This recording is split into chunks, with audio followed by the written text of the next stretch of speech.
The AWARE project's aim is to balance the public conversation about psychedelics, spread accurate information, and give a new face to psychedelia.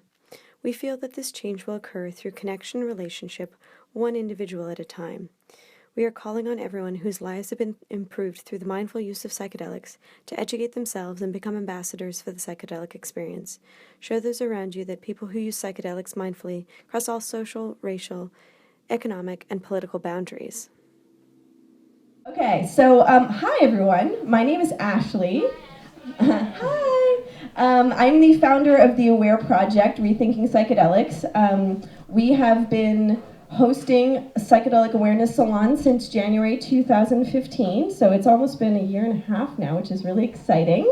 And we've branched out from just doing them on the west side to now doing them downtown as well. And, new announcement, Caitlin at the back, wave your hand, Caitlin. Caitlin and John Harrison are helping me start AWARE Project salons in San Diego. So if you have friends that live in San Diego that are interested in this kinds of stuff, let them know, and we'll be announcing our upcoming speakers. We don't have a first speaker yet, but we're just in the planning phases, but we're hoping to launch in the next month or two. So that's exciting. All right, so what is the AWARE Project? So the AWARE Project was born out of wanting to gather the community here in Los Angeles. The San Francisco Bay Area has a thriving community of psychedelic interested people and a lot of communication and a lot of community events. And I was looking down here and there was just like next to nothing. So I started the AWARE Project salons, and in an effort to balance the public conversation about psychedelics, to create a space for conversation, to disseminate information, and to help and encourage people to come out of the psychedelic closet and equip them with information on what's going on in the world right now in terms of research, in terms of the law.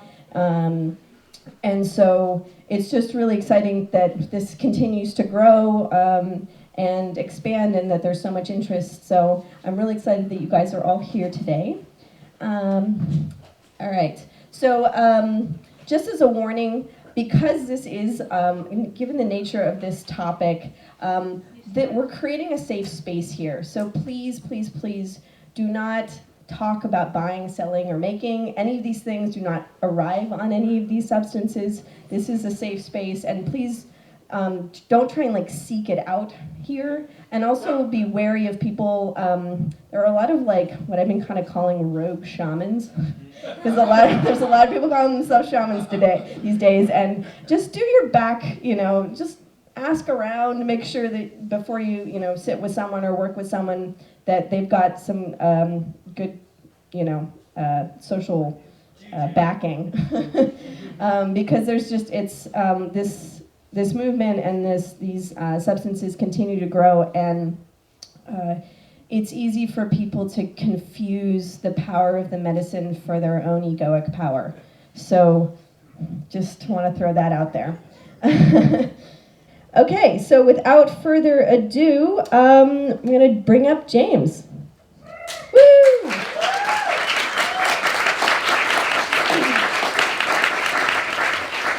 He's coming here in a second. So excited to have James here, all the way from Australia. It's no, you don't live there at all. Okay. Oh, New Zealand. Oh. Oops.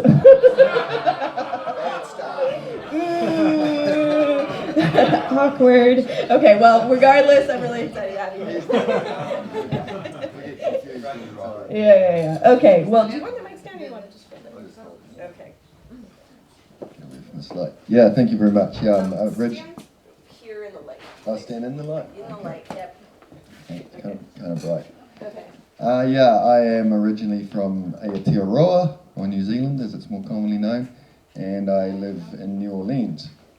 So I'm rather outside of the general psychedelic pathways, you might say, and it's always a lot of fun and a great honour to get invited to come and talk at events like this, especially one on the wonderful Bufo alvarius, the marvellous Sonoran Desert Toad, which is the only entheogen producing animal known to man. DMT and 5-MeO-DMT are found in a number of different plants, but it's very unique that an animal actually produces a true psychedelic. And what's even more unusual is there are 485 species of bufo toads around the entire planet. And the Sonoran Desert Toad is the only one that possesses an enzyme that methylates bufotonin into 5-methoxy-DMT, which is the compound and entheogen of interest to us all here tonight. So I think I'll spend half of the talk discussing toading a little bit, and then maybe the second half discussing 5-MeO itself, maybe a little bit more. And Ashley, if you can maybe just give me a heads up at the 20-minute mark, because I've been known to talk for 6 or 7 hours. And this is kind of fun, because I've only actually ever given one toading talk that I know of, that I remember, and it was Boom in 2010, right after my book came out, and I had a splitting headache that day and was actually on an IV drip right before I rolled into the massive speaking area at Boom. If anyone ever gets a chance to attend Boom in Portugal, they have a fantastic speaker series there, and they build a really beautiful gallery speaker place called the Subliminal Drop. And I ended up talking about toading at length, which the Europeans found quite fascinating. There are many things that fascinate me about psychedelics, and the first one, or one that always fascinates me, is synchronicities. And the whole way that I ended up going toading was kind of an amazing synchronicity that occurred a few miles from here. My original introduction to 5-methoxy-DMT was, of course, the synthetic form. I had been interested in DMT for many years through Terence McKenna's writings and had looked for it high and low with no success. And then one night, my girlfriend, who later became my fiancée, who later became my wife, who later became my ex-wife, one of those stories, she had a friend ring her up in the middle of the night, and he had just smoked what she told me was DMT, and had this tremendous experience, so powerful that he needed to call 3 or 4 of his best friends at 3 o'clock in the morning to tell them what he'd just been through. So she came around and she told me that the next day. I'm like, really? DMT? Man, I've been looking for that forever. So I called him up. I knew the guy, and he's like, oh, you can buy it online. I'm like, what? What are you talking about? I've been looking for this stuff for a decade. You can't buy it online. No, you can buy it online. So he gives me the information, I look it up, and I realise, this is DMT with this extra 5-MeO bit on it. What's that all about? So I start trying to investigate, and there was literally half a dozen lines you could find that had ever been written about 5-MeO-DMT, and none of them really said very much. The first time it was revealed to the underground was, I think, in the LA Underground Press in like 73, and Jonathan Ott described it as having your head sat upon by an elephant. And it didn't really have much appeal to people in the 70s at all, that we know of. The first paper on toad venom, on the Bufo alvarius, came out, interestingly, in 1967, and wasn't really in wide distribution until 69 to 71. So there is a considerable chance that smoking toad venom actually came about from this anthropologist's paper at that time that was distributed around the colleges. It's interesting, when you look, a lot of this talk's going to be about the psychedelic perspective and the rise of the psychedelic perspective. And when I had my experience on synthetic 5-MeO in 2003, there was not a lot of psychedelic perspective around. It was just sort of starting to come back. I would say in this century, other than the decades that were racked by war, the 80s were one of the least psychedelic decades that we've had. And I have a book coming out this year called The Second Psychedelic Revolution, where I outline this new psychedelic movement, and I put a lot of it down to 3 books that were written in 1993, or about the same time. Alexander Shulgin's Pikal, and later Tikal, which gave the world 290 new psychedelic compounds to play with.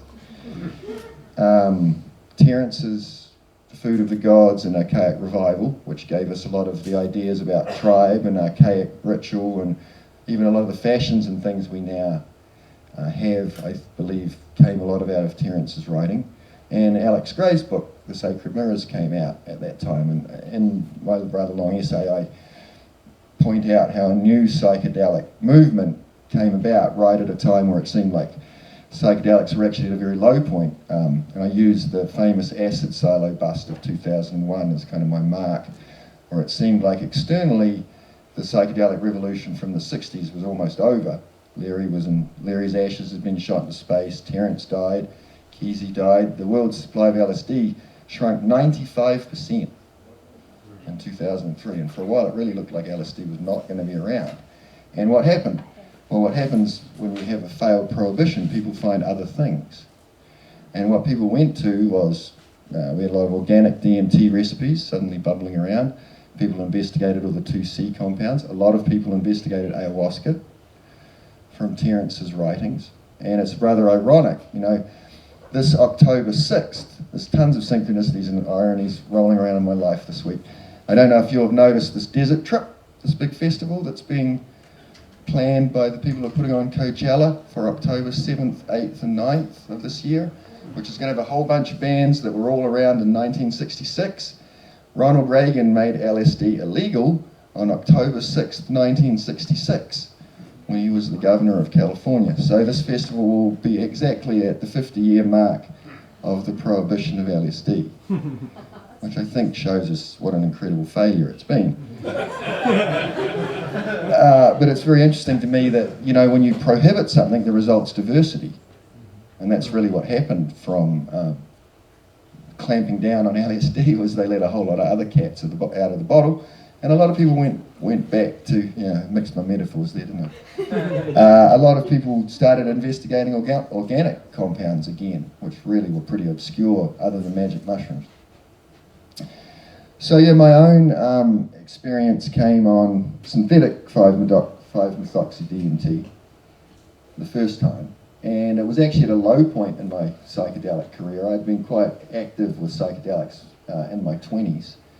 And then in my 30s, I was a lot more into sport and mountaineering and yoga and meditation. I still enjoyed psychedelics for skiing and things like that, but I really would have said my adventurous side of being a psychonaut was probably over. And I went to the Oregon Country Fair to smoke the 5-methoxy with the same friend that had told me how to buy it online. And for a number of reasons, he turned up a wreck. And we didn't get into the actual fair itself at night, so I never had this opportunity to smoke it, which is why I'd gone all the way out there. And I was pretty disgusted by the whole hippie mafia kicking me out of the fair thing. And I'm such a huge Ken Kesey fan, and I just thought it was all going to be this psychedelic wonderland. I couldn't even get in the gate. So we went back to Portland, and my other friend had left, and I was staying at this guy's house, and he was like, you still got that DMT stuff? I'm like, yeah, let's try it. And I had no idea of what was going to happen to me. There was almost zero information.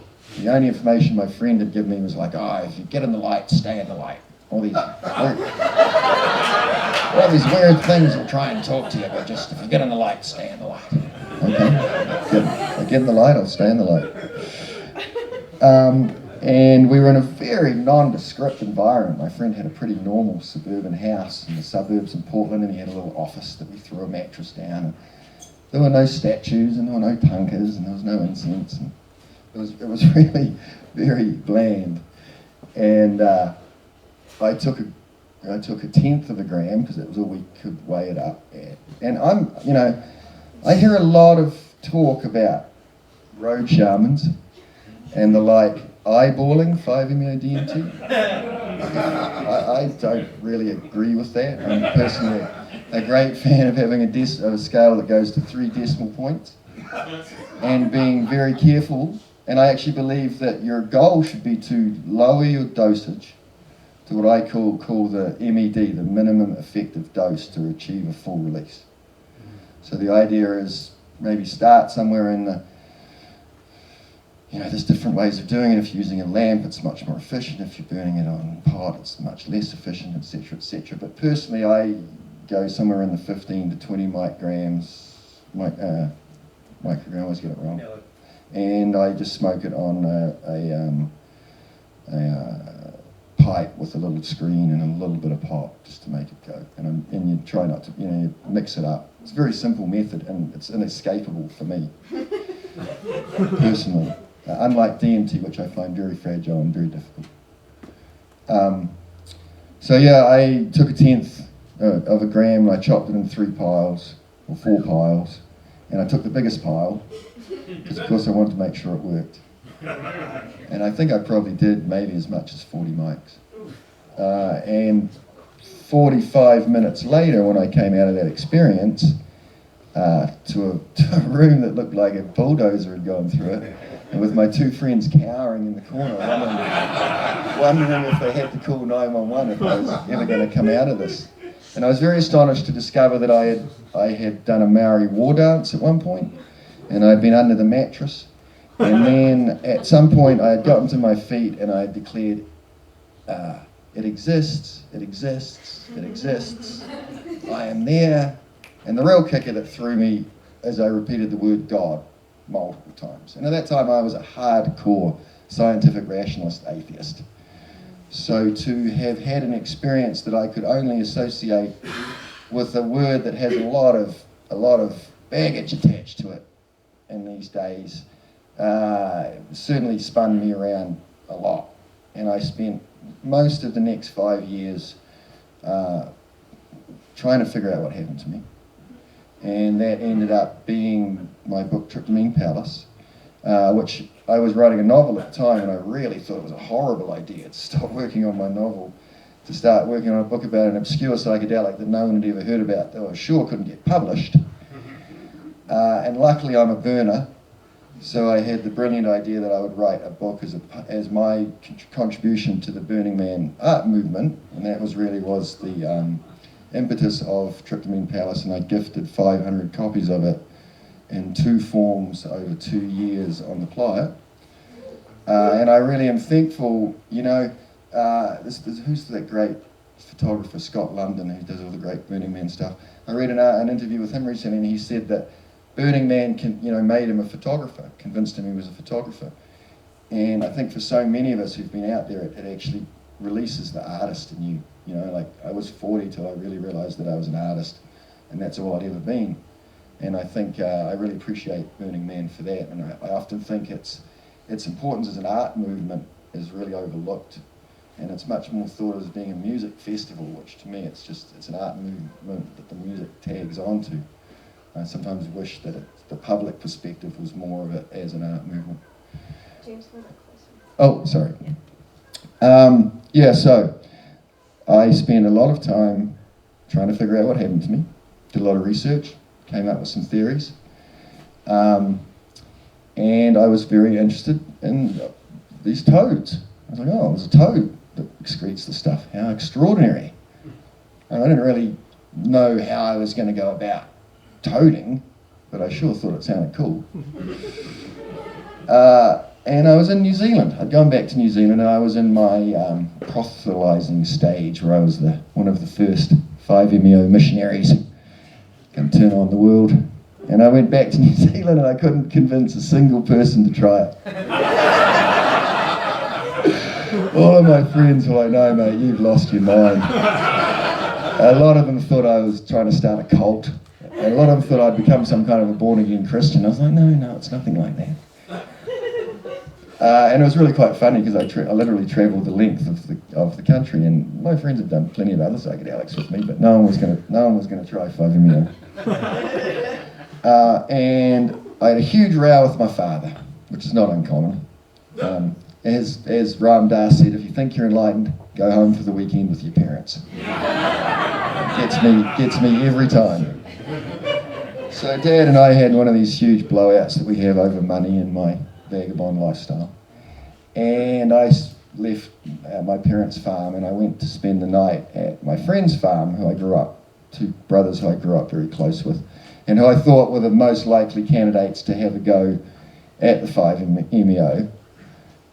And one of them sort of tried but coughed most of it up and didn't really do anything. He's a doctor. He was convinced his heart had stopped. Well, no, your heart's not stopped. It's fine.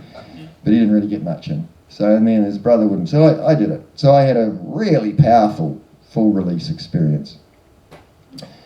Went to bed, got up the next morning, 6 in the morning. My friends were asleep, left the farm, drove 100 miles to the airport, flew to LA. And I was thoroughly thinking about my experience for, I think, the entire 14 hours of that trip. And I really didn't speak to hardly anybody, like the ticket agent and the immigration, a couple of grunts and a couple of nods, and I really had like 12 hours of intense. Now, I like those long flights because you can really do some thinking. And I arrived in LAX, and there was a stopover. I had a few hours to kill all of a sudden. And I thought I'd go and see a friend of mine here in Venice Beach, or near here in Venice Beach, who had moved here from New Orleans. So I jumped in one of those shuttle rental van things. And I mean, I'll state it, honestly, hardly said a word to anybody at like 14 hours. So I figured I should just have a conversation just to check that it still worked, And there was a guy had a surfboard in the van with me, and I'm actually, my background is I'm an extreme sports journalist from things like paragliding and kite surfing. I used to edit one of the biggest kite surfing magazines in the world. So we were talking about surfing, and I got into kite surfing, and there was another fellow in the van who had one of those very painful looking, piercings right there. And he was like, "Oh, what do you think of that kite surfing?" And I'm like, "Oh, I like it." He's, "Oh, my wife just left me for a famous kite surfer." And the next maybe less than 10 minutes before the van got to LAX, we covered the acid drought, Tikal and Pikal, DMT, 5-MeO DMT, and then it was agreed that I would fly back to LAX in 6 months and meet him to go toading. And that's exactly what happened. 6 months later, I flew back to LAX, and this fellow picked me up in a giant biodiesel bus, and we went toading. And he had actually been before, so he had some experience. He turned out to be a rather notorious character in the underground here on the West Coast, and I don't even like saying his name, because it's like Beetlejuice, he might pop up. But those of you who have any idea of who I'm talking about, he's an Israeli and he's no longer here. Yeah, you all know who I'm talking about. I call him Yaron in my book. So we went off on the most insane adventure that I can say I've had the privilege to be a part of. It started, we pulled into Whole Foods, and I bought like $400 worth of supplies for the thing. And then we went to a moon tribe festival for a night and gave all the food away. And we also seemed to have a ridiculous amount of drugs on the bus when we were at the moon tribe thing, but when we got to Arizona, we had none left. Which, considering the fact we ended up staying at a very phenomenally beautiful private hot spring complex in a place called Eden, Arizona, a place called Geronimo Hot Springs. Some of you may know because they do have various healing things and peyote retreats and things there. It's a very fascinating place. I'm a hot springs junkie, and this place is the most amazing hot springs complex I've ever seen in my life. It's from the mid-1800s. There's an old hotel there that Billy the Kid used to hang out in. And the same person who built the San Francisco bathhouses built these complexes. The main pool is 100 meters long. That's double the length of an Olympic swimming pool. It's 15 feet deep in one end, and there's something like 700,000 gallons of hot water a day just flow through this thing. And nobody uses it. It's, for a number of reasons, this land is private and has been in odds with the government for a long time. But this is where we ended up on the bio bus to go toading. And my friend Yaron had all these crazy ideas that involved setting up lights and generators and all these things, and we did all this stuff, and we went all around the place, and we looked all over the place, and we had no luck. I couldn't see any toads. And then we went up this one valley, and there were these sort of domes made out of animal skins, and this guy came out of the dome that looked like he was about 109, and he was like, "Oh, you're looking for toads, go ask her in the back." So we went around the back, and there was this crone is really the only word I could use to describe this woman. He was very friendly and lovely, and she said, "Oh, there's usually toads all around here. When I water the garden in the morning, they're everywhere. So I got a pet toad. He sits under that seat you're on, but I haven't seen him for a couple of days." So we had no luck there. And then we were driving back to the hot springs, and I hit a toad with the car and killed it. A big one. Yeah, exactly. And so the hippies were immediately convinced I have doomed the entire operation. So we went back to the hot springs, and we buried the toad with a significant amount of ceremony and crystals and incense. It's all quite true. And I suggested we milk it, but that was vetoed. So we buried. It was really a big toad too. And this is not funny, but at the moment in England, there's a whole crew of people who are really concerned about toading and about the effect of the toads, and that people are hurting the toads, and somehow there's an English Peter psychedelic group that are all up in arms about toading. And I kind of had to point out to them that how many toads get killed by the cars every day all throughout that area. I mean, it seems like they have a hard time crossing the road. So we ended up in this giant 100-metre hot spring floating around, and it was about 2 in the morning, and there's the most magnificent stars, and I was like, I'm good. If we don't find the toads, oh well. It's been a hell of an adventure. It's all good. And I just actually said to Yaron, it's all good. If we don't find them, no problem. And I look up, and there's a massive toad hopping around the edge of the hot spring pool, like just sitting there looking at us. So we leap out of the hot spring stark naked, and we chase this thing all over, and we finally caught it. And then it turned out there were tons of toads all around the ranch where we'd been the whole time. We didn't need to go anywhere. And then all we'd really need to do was be going out at dawn and dusk with a flashlight and a cooler, and we could find plenty of toads. So we finally hit on that. And I might as well read a little bit from the book. Is there a seat? Oh. Just so I'm reading it next to the reading. Do you want the mic stand? Oh, actually, no, I got it.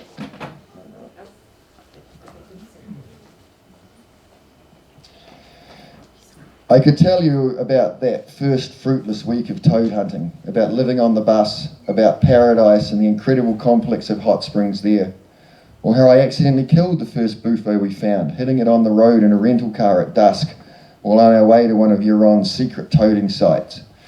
This event so completely freaked out the superstitious hippies I was with, who were convinced that I had doomed our expedition entirely, that we buried the giant toad unmilked, along with some of Huron's most precious crystals. But none of that story really belongs here. That all belongs in some other yet-to-be-written book, one that I tell friends will be called The Lunatics I Have Known.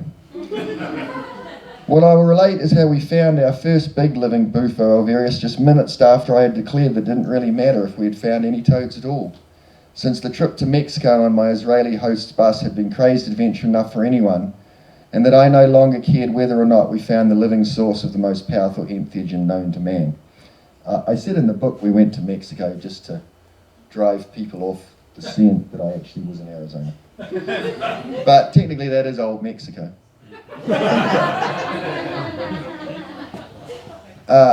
Less than half an hour later, there he was, sitting right beside the giant hot pool that we've been swimming in every day, a fat green toad as big as a soup plate.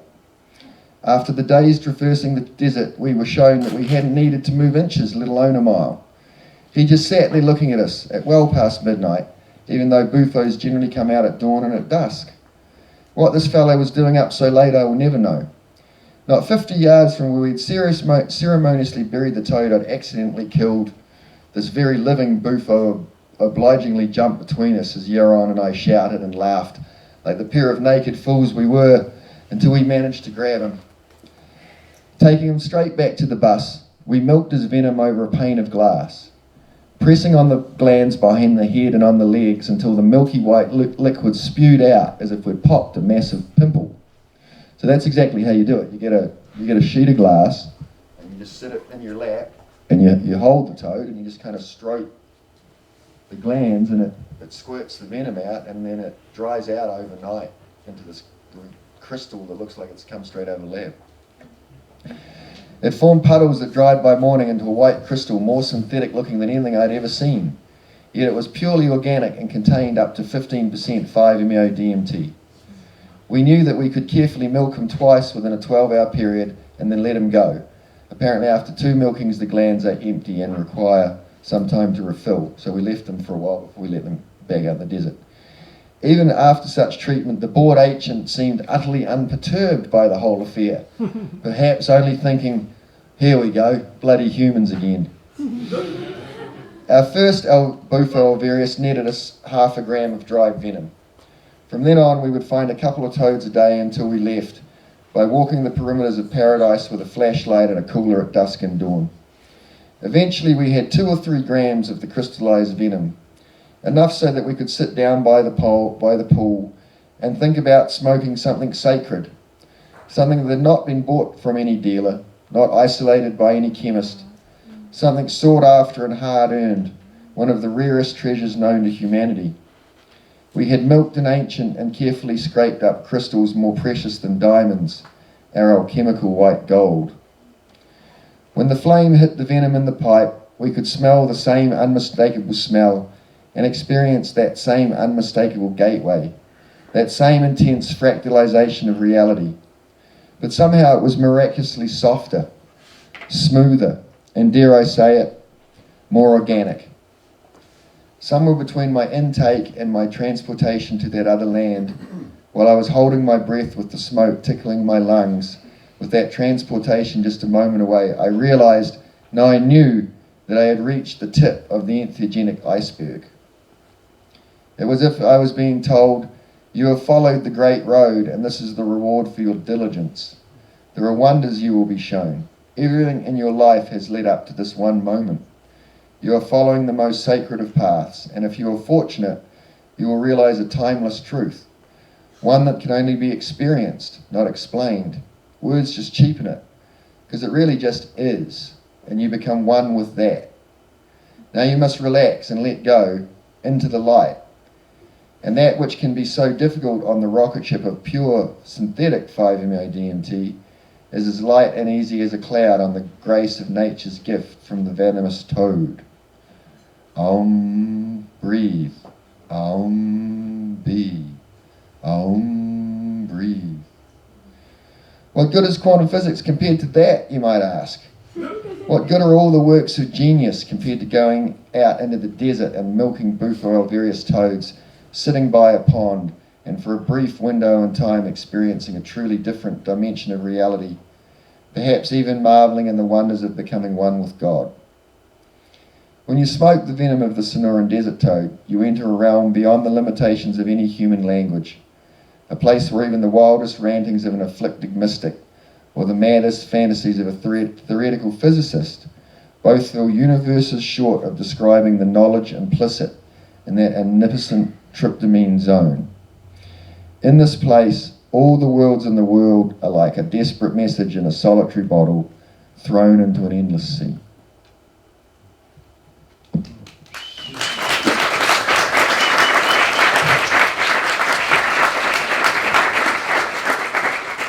So that was my personal experience of toading. I certainly can't claim to be an expert. I found toad venom to be a lot softer than the synthetic, and I think one of the difficulties you're going to have using it clinically is it's very hard to know how much 5-methoxy-DMT is in the venom. So this leads to a little bit of a Russian roulette effect, and I have met several people in Arizona who smoked it when they were youngsters and had such powerful experiences that they've never touched a beer or a cigarette or anything again. So it definitely has that ability to short-circuit addictions. And I think that's one of the most interesting things that 5-MeO is now being used for, and I applaud that work.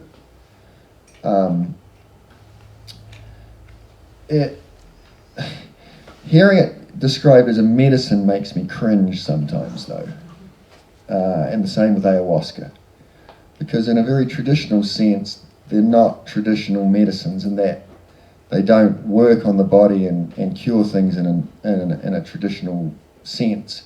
Ayahuasca is actually a medicine for internal stomach parasites. That's actually been proven that it was one of its biggest uses in the Amazon, was to keep there's a lot of stomach river parasites, and the ayahuasca cleans it out for the tribes and keeps them healthy. I'm getting a little sidetracked by talking about ayahuasca now, but ayahuasca and 5-MeO are getting a little bit co-joined at the hip. So, especially this last MAPS conference, I've had a lot of people coming up, talking to me, making me realize that a lot of people in the ayahuasca movement are now really looking at 5-methoxy DMT and toad venom specifically as being maybe the next big thing. And that makes me a little nervous sometimes. I do think it's great for breaking addictions. And I actually think it makes way more sense if you can break an addiction with one experience, to me, than a whole series. Like if you're just giving people ayahuasca over and over and over again, and they're not sort of getting addicted on the ayahuasca. I mean, the whole idea of breaking the addiction is that it takes you to a place that you can then rebuild from. And I think 5-methoxy DMT is the most potent entheogen for the one shot, one time, go away and think about it for the next 5 years kind of thing.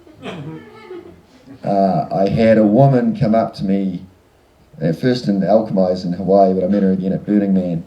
And in my book I have all these theories, and I was like, if you're ever going to do one drug in your life, 5-MeO is the one you should do, because it's like people who don't do drugs think drugs are like. Right? And sure enough, I had a woman come up to me at one of my talks, and she was from Ojai, and she was part of a circle up there, and her friends were the circle, and she'd never done anything. She hadn't drunk, she hadn't had any drugs in her life. And she was watching her friends going through their transformations, and she read, I think, 3/4 of my book before she decided she was going to do it. And she smoked 5-MeO, and she had a very full release, full mystical experience from her description, which I thought was very interesting. I hate the word drugs.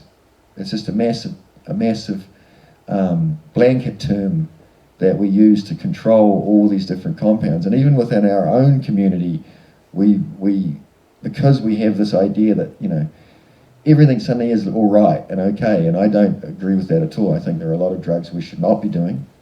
I think we should be a lot more careful and thinking as a community about the various drugs we do. And maybe I'll come back to the toading in a bit, so this is a good point for me just to segue a little bit. And I have a new book coming out called The Second Psychedelic Revolution.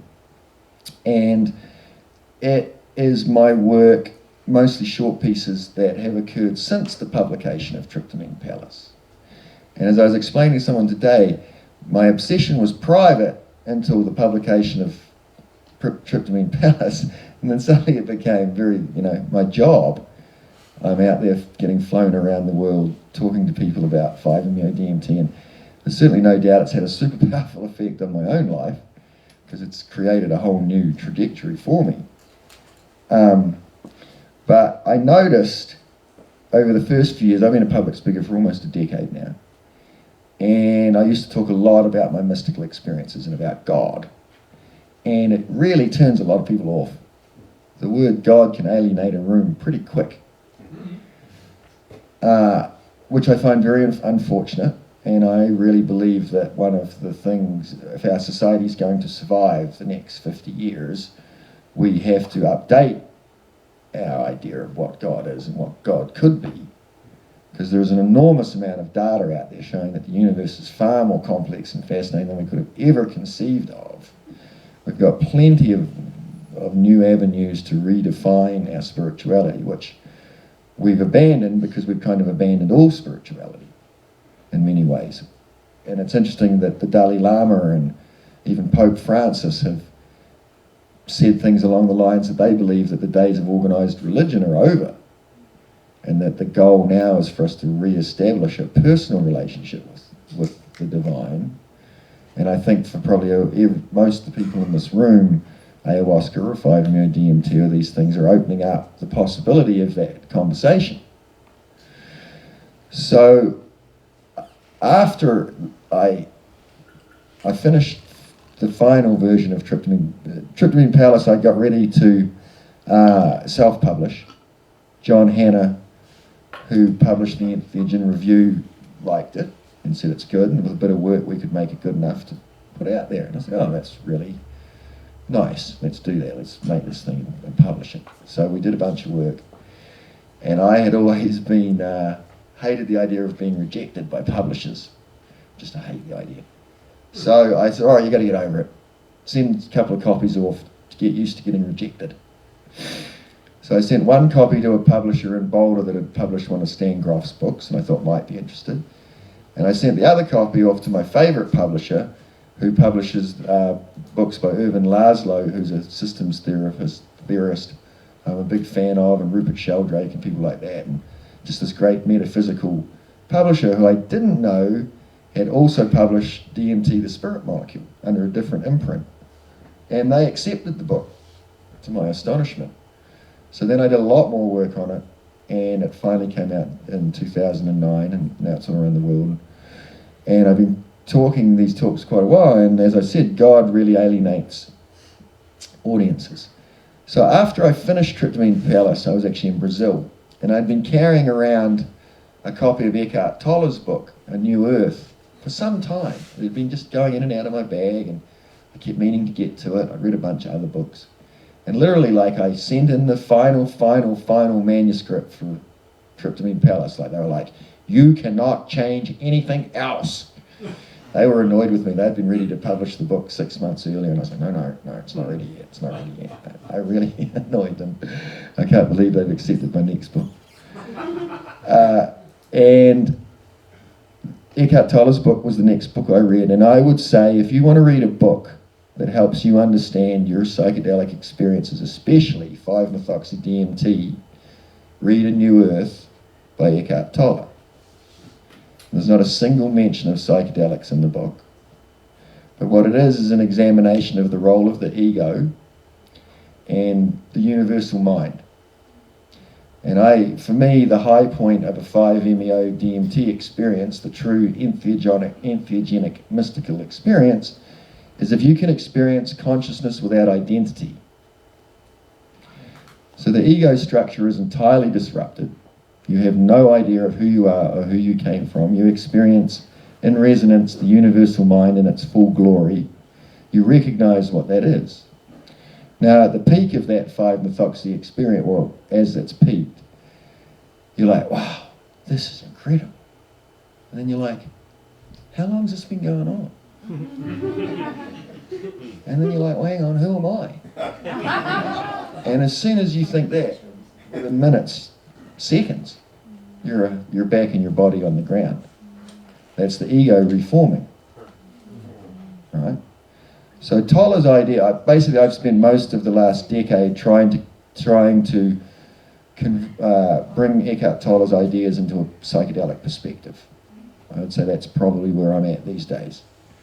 And once you start looking at things in the role of the ego, wow, things really start to change around. Tolle says the ego is constantly trying to convince you it's reformed itself. Yeah. And I definitely believe that the ego is like a muscle, and psychedelics rip the muscle down, but then the muscle builds up stronger around it if you're not aware of the fact that this is a possibility. I've also become something of a historian of the movement because a lot of people trust me. And I'm actually hoping my next phase is going to be an involvement in a psychedelic museum here in California, which I can't really tell you guys anything about. But if it happens, it's going to be pretty damn amazing. Because I think education is really what we should be striving to do, and educate people that we have a long history of psychedelics. When I talk about the second psychedelic revolution, with the 60s the idea of being the first, I actually, at the end of the book, say I don't believe that at all. And that I believe that there have been 4 great psychedelic eras, 4 civilizations that created masterpieces and were driven by psychedelics. The Vedic civilization in India that used soma, the Greeks used kykeon. In Peru, they've used mescaline for over 6,000 years that peaked in a place called Chavin de Junta. A lot of people go to Peru and go to Cusco and go to Machu Picchu. If you're interested in psychedelics and you're in Peru, make sure you go to Chavin de Junta. It's the Eleusis of South America. It's a fascinating place. And I believe we're now entering the 5th great psychedelic era, and that started in 1895 with the isolation of mescaline by a guy called Hefner. Hefner was the first psychonaut because there was a race on to figure out what the alkaloid was that was active in peyote, and he tried each isolation on himself to find out. That's why you have this, the Hefner Society. You guys have probably heard of this. He was the original guy. And then in 1913 we made the huge break when we isolated mescaline for the first time. So in my mind, we're actually we're over 100 years into this new psychedelic era. And all of these are waves that are building up as the psychedelic perspective is working its way through our society. So anyway, a lot of my work's been this integrating concepts with the ego. And getting back to the fact that I detest the word drugs. So I said, okay, everything has a scale, right? Stand up. Everything has a scale.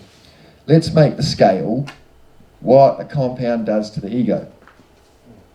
Right? So I'm going to take all the compounds that disrupt the ego and I'm going to put them at the top. And I'm going to cut the compounds that reinforce the ego and I'm going to put them at the bottom. Everything's got a scale. So this scale ends up looking like 5-methoxy-DMT, DMT, LSD, psychedelics and pathogens, marijuana, heroin, amphetamines, cocaine, alcohol. I left ketamine out because it's too fucking confusing. Confusion powder, I call it. Now, the interesting thing is, right, there's a direct relation to toxicity, which no one's ever pointed out. I actually thought I must have discovered this from someone else, but now everybody's crediting me with it. So the drugs that most disrupt the ego are endogenous. LSD is one of the least toxic things known to man. You work your way down the scale, they get steadily more and more and more physically toxic. Cocaine and alcohol, the ultimate me drugs. Cocaine, a whole bunch of people standing with the back to the band going, me, I. That's cocaine to me. And alcohol, you're so impressed by your own opinion, you'll get in a fight about it. Which, at closing time in the pubs in England and New Zealand, 11 o'clock, you used to see plenty of evidence of that on the streets. So our bodies are telling us, hey, these are the compounds you need to be doing. These are what are good for you. These are what are not good for you. But our society is based on opposite structures. Our society is based on the deification of the ego. The idea that the ego is the most important thing out there and that you, the individual, you have the right to be the most important thing. And our whole society is built up on that. I mean, I really see the technological crunch that we're in at the moment. I see technology as the physical manifestation of the ego. Because what ego did was it narrowed our focus, narrowed it until we could concentrate and work with that intense focus. And now Like in the universities these days, most research and anything that's going on is incredibly narrow beams of focus, because that's become our ideal. So we no longer see the wood, we see the wood for the trees. And we need cocaine and alcohol is what keeps the majority of people going back to work every day and feeding this technological society that we know in our hearts we're destroying the planet and that we have to make changes, but we don't know how. And the ego is constantly convincing us it's reformed itself. Oh look, we're environmentalists now. It's all good. It's not all good. China poured more concrete in the first 10 years of the 21st century than the entire world poured in the 20th century. Try and wrap your head around that number. I mean, the acceleration that's going on at the moment of the depletion of our resources and the pollution of our waters, and it's evident, it's obvious, but the ego structure is, you know, I hear so many of my technology friends, no, but technology's going to save us. Yeah, it's not going to save us the way we're using it. And I think, you know, one night in Miami, I was trying to explain my views to this one kid who turned out to be an heir to a large fortune. And he said, oh, I get it. He said, you're saying the psychedelic perspective's the perspective that will save us. And I think really that is what I believe, is that if we could have a shift within our society that respected psychedelics, that shifts the way we think. Because like Einstein said, he said the same thinking that gets you into a problem is not going to solve the problem. And that's where it's very interesting that so many bright minds are attracted to the psychedelic movement. The recent MAPS conference was a phenomenal event for just the caliber of humanity that turned up in that room. You know, and even the Bicycle Day party last week with Alex, 3 weeks ago with Alex and Alison, I mean, I thought the crowd was incredible. I really like the midweek Bicycle Day parties because I think they really pull out the people who are really into it. The weekend ones can be a little chaotic, but this was on a Tuesday or Wednesday night, and it was just a really stylish, beautiful presentation of what psychedelic culture could be, which I was involved in the Fractal Nation camp for 3 years at Burning Man. Andrew Jones and I started it. And that was what we felt. We were trying to showcase what psychedelic culture could be like if they'd just let it, you know. And it's really good. I mean, we are in a very exciting time, and I applaud Ashley and the Awareness Project and all these movements that are going on all over the place, because this is definitely helps. The question is, you know, what is the rate of change? It's not an easy one to answer. I personally think it's all going to come down. I don't really see how we can change things effectively enough to save things. But I think the people that are aware that it's going to come down are actually going to have the evolutionary jump on everybody else. So maybe psychedelics are just waking us all up to how deep of a problem we have. And, you know, at the end of the day, I'm fascinated by this relationship between psychedelics and the ego, and using psychedelics as a powerful tool to understand classically the way that the ego works. I mean, my work is more in tune with Huxley's and Alan Watts than it is anybody who's come since, except maybe Alex Gray. And I'm really like those, Aldous Huxley at the time that he wrote, there was a perception. The reason that everyone was so interested was he was the leading expert in the day on the metaphysical. And when Alan Watts and Huxley said that one hit of mescaline did more to them than 40 years of meditation, people listened. Now we've kind of gotten away from that a little bit. And even within the fallout with the psychedelic community, there's this, you know, oh, meditation's pure, or yoga's purer.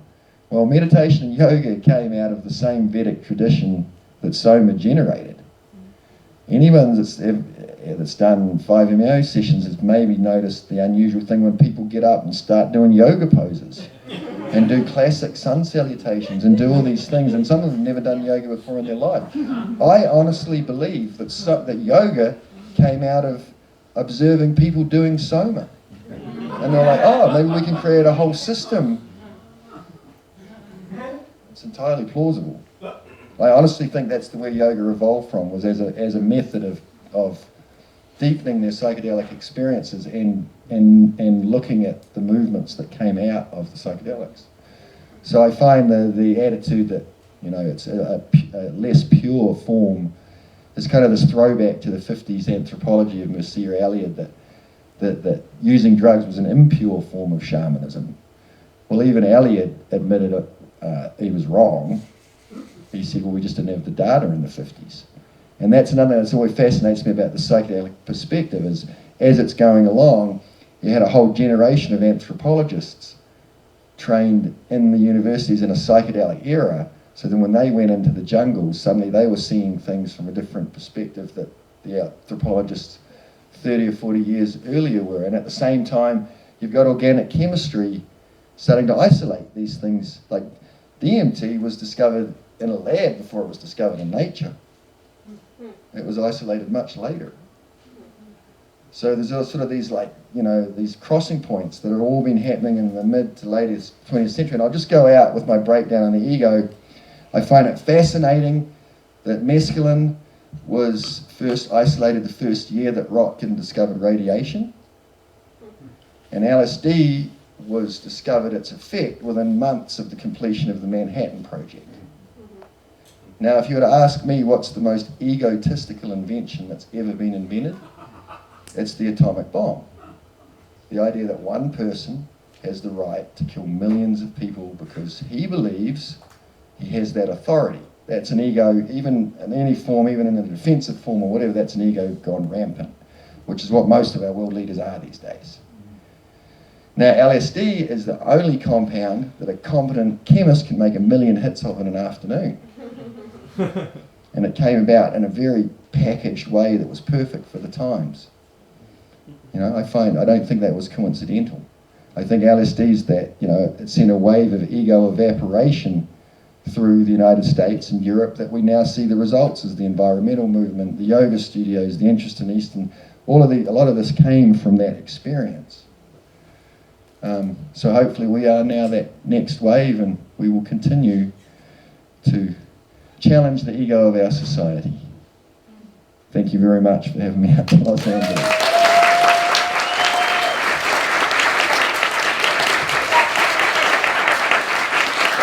We got question time. I will just make one statement, you know, in relation to the ego and pseudo-shamans. Is if you recognize the way the ego forms around these things, you can see repeatedly, you know, people will do a psychedelic compound, ayahuasca or 5-MeO, and suddenly 6 months later they want to take on the mantle of being a shaman.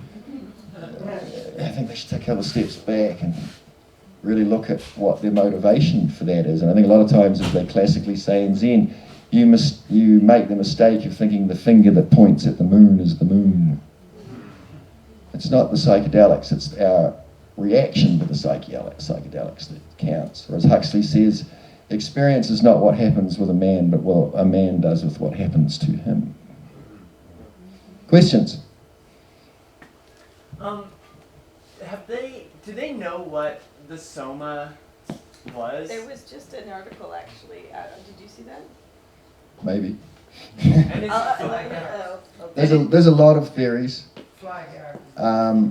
I just posted this week on the Aware Project page. There was a tapestry found in like Siberia, and it shows clearly people holding a big tan-colored mushroom, and it's being sort of declared as actually that's what the soma was this type of I don't know what kind it was, but it was not a red capped. It was like a tan capped mushroom. So check it out on our Facebook page. So that was kind of an exciting new thing that just came out. So. And is it true that the Greek one was some type of like surgeon thing? Yeah, most likely. I mean, Demeter was the goddess of wheat at the Eleusis Mysteries, and that was one of the height of the mysteries. Apparently, they showed you an era of wheat that helped you realize. So, ergot comes from wheat poisoning, and it seems like it was most likely an LSA kind of compound. They tested the pots at Elysius, and they found dilacetic acid amides on it. Oh, they have. Well, there you go. Yeah, yeah. I mean, Hoffman and Carl Rook, and who was the other one who did that? Was Son, right? Did that book originally, suggesting that. Question in the back. Yeah. Have you tried 5-MeO as a snuff, or any differences between the snuff and I have never tried 5-MeO as a snuff. It certainly looks like a very similar experience, and people I know who've done it, it's just a bit painful. The snuffs are super interesting. You know, I think, I'm with Jonathan Ott, I think that's how they intuited the formula of ayahuasca, was from mixing the snuffs originally. The snuffs way predate ayahuasca by a lot. And there were a lot of 5-MeO snuffs. So somewhere along the line, I think that's how they discovered the MAOI inhibitors worked, was through the snuffs that later became the brews. It makes a lot of sense. Snuffs seem very ancient. It seems like something that was gone around for a long, and I'm like, who came up with that idea? And who tested it on who? Like, I got this great idea. Let me blow an ounce of powdered bark up, you know. Yeah, there's some pretty funny video online of people doing the snuffs. Yeah. What was it you said that Mircea Eliade was, he later admitted that Yeah, at the end of his life, he was interviewed. Can you repeat the question? The question is, what did Eliade say about shamanism at the end of his life? There's an interview with Peter First, who, I think it was right at the end of Eliade's life, and he said, basically, you know, he was wrong, and that they didn't have the data, that there wasn't any information coming in at that time to make them think that psychedelics were an important part of what was going on. But I think they really didn't know what they were seeing a lot of times, you know. So originally in his book about shamanism, he states that pure shamanism is drumming and singing and non-psychedelic states.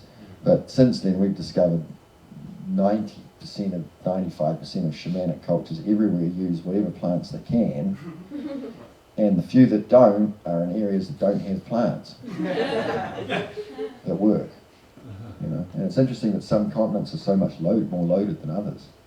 I mean, the whole mystery to me, when you get down to the whole way the blood-brain barrier works, and tryptamine's crossing the blood-brain barrier, and the fact that serotonin locks, and then somehow in plants we have the same thing that affects our consciousness. What a crazy mystery right there, right at the start. Like, how do these things even work, and why? And it's just wild. I can stay awake for nights thinking about it. Yep. You mentioned doing yoga with psychedelics, or them being linked. Are there any people or institutions or resources that are doing some kind of cutting-edge work or theory in combining yoga and psychedelics? Not really. Actually, I actually happen to be. Let's start an institute. I happen to be friends with one of the leading yoga scholars in the world, a British guy called Jim Mallison, who I paraglide with, and we've been to a couple of Kumbh Melas together with his sadhu. And Jim and I have discussed it a lot. He thinks it's an interesting idea. I mean, really, it's just, we know that there was when the Soma arrived, which may have come from Persia.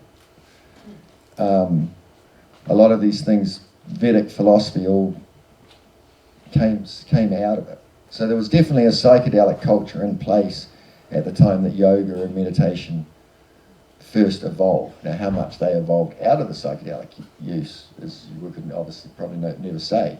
But I have especially on 5-MeO, watching people do these crazy yoga poses seems very odd. It makes me think that would have been going on with the Soma. Yeah, there's been various candidates for Soma. No, it's a tricky one.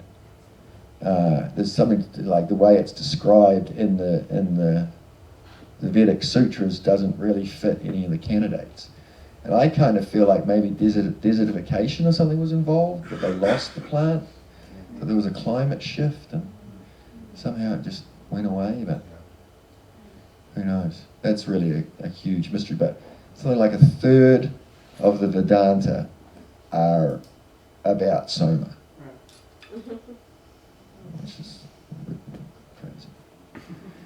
Anybody else? Yes? I was curious if you could go into a little more detail about how you milked a frog or something.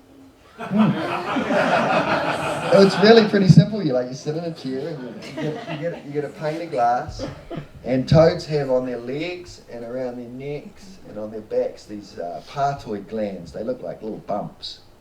So you just see those, and you just kind of give it a little stroke, and it goes, out comes the venom. It falls on the glass. I don't understand. Where's the glass and where's the frog? The glass is sitting in my lap, and I'm holding the frog, and I'm just kind of stroking him. And the venom just squirts out. It's a defense, the venom, And it just lands on the glass. on the glass? Yeah, and then it dries out overnight. Yeah, there is. You just lick the glass the next day? No, you scrape it. You scrape it. It becomes like a crystal. Oh, it's not. Yeah. Don't yeah. lick it. Bad. Have you tried that? No. Well, there's a lot of other toxins. Yeah, I was in wondering it. about the danger of the venom part of it. I was like, venom? Well, that's one of the things about toad venom is it has other things in it. Bufatonin and who knows what's in it. Yeah. Psychedelic psychotherapy seems to have legs. Like there's a lot going on right now. Yep. What do you think about the future of entheogenic religious use as a sacrament? Like the First Amendment of the Constitution says Congress shall make no law. I totally think it's a human rights issue. I really do, and I think ultimately that's what it will get fought as. I think once cannabis becomes legalized here within the next few years, that hopefully a lot of those organizations will then turn their thoughts to, and political prisoners. There's a lot of kids in jail for psychedelics that there's absolutely no reason for them to be there, and there's no doubt that the political prisoners in cannabis woke people up. And we have a prison industry here putting kids away for things that grow in the ground, so I would hope that our focus shifts to getting those kids out of jail. Yeah, one more question. One more question. Could you elaborate about, you said that when you had that frog, It's a toad. the toad, that it was a softer experience, but I don't know what you mean by softer. Well, when you smoke the synthetic, it's 99.5% pure. So it's a real rocket ship. I mean, once it hit, for most people, it's almost too much. And I think the white hole experiences, I call them, where people go in and they come out and they go, nothing happened, and they're like, well, you're gone 15 minutes, and they're like, what? I think that's just an overload, which is where I recommend this dialing your dosage down. And because the toad's only a certain percentage 5-MeO, you're guessing how much you're putting in the bowl. Most people guess light, so it's a bit of a softer experience. I've never really had a full release on toad. I'm more still in my body a little bit, which is probably just dosage. But I don't enjoy that on the synthetic, which is interesting. I hate low dosage trips on the synthetic when I don't release, and it's like a bad nitrous balloon physical buzz, like Jonathan Ott said, like an elephant sitting on your head. But then once you get enough and you actually release, you don't have any of those experiences. And toad's a bit softer. The coolest experience I've ever had smoking DMT, well, one of the coolest, is I smoked DMT with toad venom mixed. And when I smoke DMT, my visions are always very pointillistic, dot, dot, dot, dot, like this. And with the addition of the toad venom, they suddenly became incredibly intricate, and there were no sharp corners at all. Everything was flowing lines. It was like the Sistine Chapel, and probably the most beautiful visions I've ever had. But it was happening so fast, and there was so much of it, it was really hard to hang on to. When you say full release, that means completely blacked out and then come back when you just don't know. A full release is when your consciousness leaves your body, but you're still aware of being a consciousness. So the white hole is not really a full release in the sense you don't know anything happened to you. This experience of being consciousness without identity is to me kind of what you're trying to achieve, which is very much, I think, the classic mystical experience. So that's what I call a full release, when you're just completely out of your body, and then at some point you come back to it, hopefully having had that experience. I did. Yeah. Okay, well, we got one. I'll take one more. Yeah, you get that full release. Yeah. Is that what they describe non-duality? Are you at that point? Yeah. I mean, I often describe it in terms of Joseph Campbell's description of the Kundalini. And for me, DMT is the sixth chakra. DMT is that place where anything that you can imagine, all the gods, all the goddesses, all the paradises, anything that can be visually actualized is at the sixth chakra. And you can see God, but you're still separated. At the seventh chakra, the barrier between you and God is removed and everything becomes one. But your sense of you no longer exists either. Ramakrishna used to be able to describe the ascent of the Kundalini when he went from the sixth to the seventh, he'd pass out. Because it's untranslatable.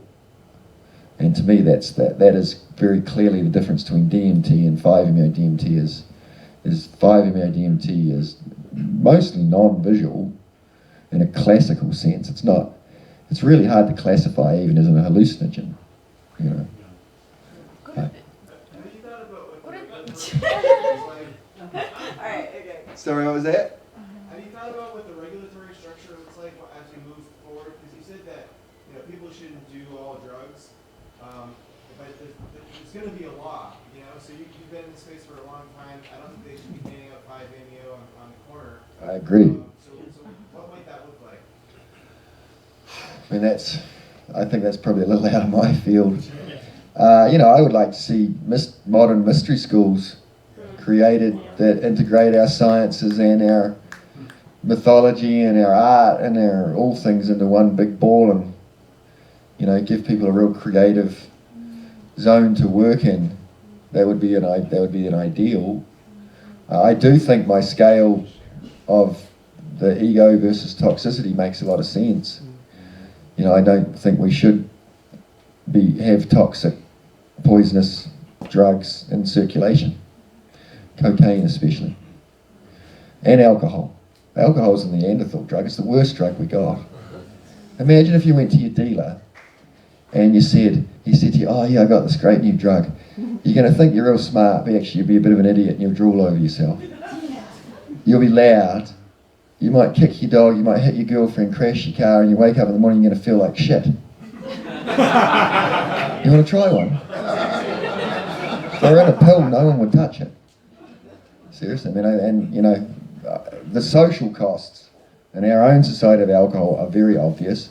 The social costs of cocaine, of anybody that's ever travelled in South America, we should really think, even MDMA, there's a big problem at the moment with the destruction of sassafras trees and the environment in Burma and China. The drugs we take do have an effect on other parts of the world and other people in other places. LSD, magic mushrooms, those things tend not to create so much chaos around them. Ayahuasca's creating a bit of chaos around it in the Amazon at the moment, for sure. I've heard you've got to go like 5 days from Iquitos to find vine now. 1 day. Oh, 1 day? Well, there you go. That was an exaggeration. Yeah, but it's young vine too, huh? Yeah, okay.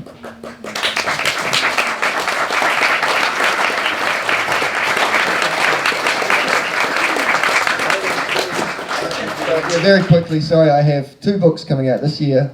The Second Psychedelic Revolution, which is a book of my short non-fiction. I have a book of short stories coming out called Who's Got the Bomb, which I'm calling Psychedelic Noir. This book is readily available in bookstores and on the Amazon. And I also have an informational website called dmtsite.com, which is all about everything to do with DMT, ayahuasca, 5-MeO. It's kind of like an Erowid type thing that's just for tryptamines. And there's a lot of art and cool stuff on it. So check that out. When you hit the little buttons on the top, there's all kinds of drop downs and there's a crazy amount of information that I put on there that didn't really fit in my book. So. Awesome. Thank you so much.